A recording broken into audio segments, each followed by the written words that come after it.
अमीर ननद की गरीब भाभी। रीना एक मध्यम परिवार की लड़की थी, लेकिन उसकी भाभी शिवानी एक बड़े घर की बेटी। शिवानी की शादी अभिषेक से लव मैरिज थी। अरे भाभी, ये कितना अच्छा सूट पहना है आपने। काश ऐसा मैं भी पहन पाती। अरे क्यों नहीं रीना, वैसे भी तुम्हारा और मेरा नाम तो एक ही है, जब मन करे पहन लेना। भाभी, आपको आपके पापा ने कितने अच्छे कपड़े गहने दिए हैं। मैं उनकी इकलौती बेटी जो हूँ।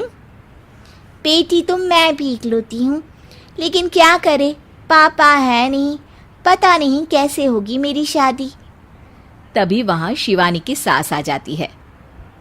अरे क्यों नहीं करेगा भाई तेरी शादी धूमधाम से, आखिर जिम्मेदारी है तो उसकी।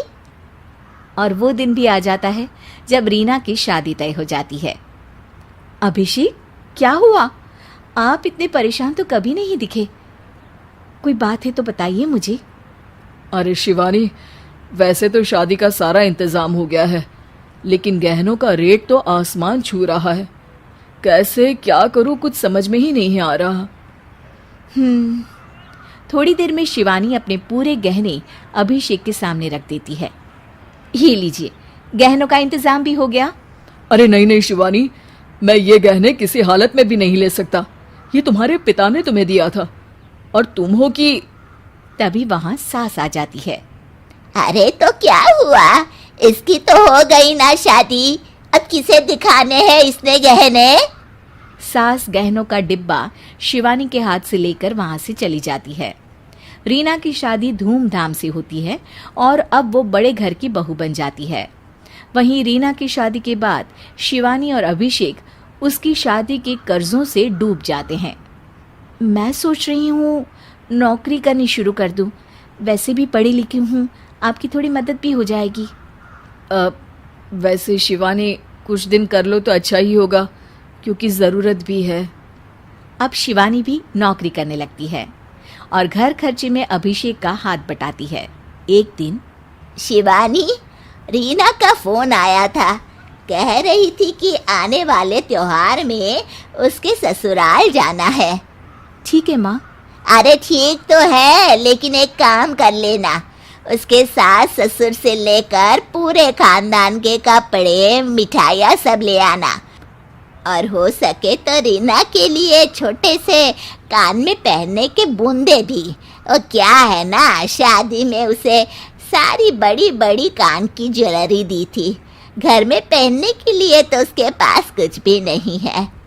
शिवानी सोच में पड़ जाती है कि वो क्या करे, क्योंकि कर्जों और घर के खर्चों के बाद तो पैसे बचते ही नहीं थे। शिवानी फिर अपने पिता को फोन करती है और उनसे पैसे मांगती है। देखो शिवानी, मैंने तुम्हें शादी के वक्त ही मना किया था कि ऐसे घर में शादी करनी ही नहीं चाहिए। अरे अभिषेक को शर्म आनी चाहिए जो ससुराल से पैसे मंगवा रहा है। शिवानी को पिता की बात पर गुस्सा आ जाता है। आप मेरे पिताजी हैं और मैं परेशान थी, इसलिए आपसे मदद की उम्मीद की पापा। अभिषेक को तो पता भी नहीं है कि मैंने आपसे पैसे मांगे हैं। शिवानी सोचती है कि वो अभिषेक से बात करे, लेकिन फिर उसे लगता है कि वो टेंशन ले लेगा। तभी शिवानी की नज़र हाथ के कंगन पर पड़ती है, सीधे बाजार जाती है और उसे बेचकर ननद के घर ले जाने का सारा सामान लेकर आती है और सास के सामने रख देती है।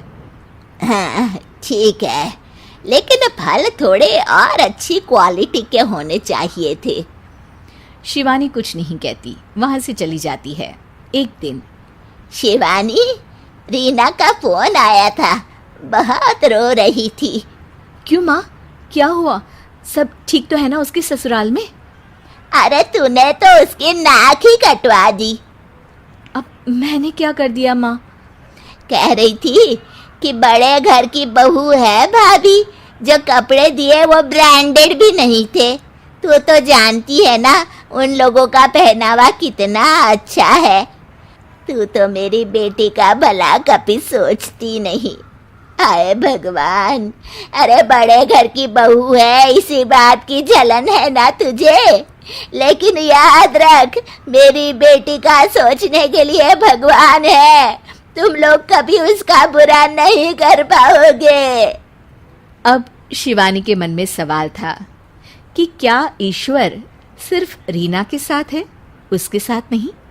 लेकिन उसे सुकून था कि वो अभिषेक के साथ उसकी जिम्मेदारियों को निभाने में बराबरी की हकदार है। शिवानी वहां से चली जाती है। वो सास से कुछ नहीं कहती, क्योंकि अमीर घर की बहू बनकर रीना को भले ही सुकून ना हो, लेकिन गरीब घर की बहू बनकर शिवानी खुश है। क्योंकि खुशी पैसों से नहीं, परिस्थितियों पर निर्भर करती है।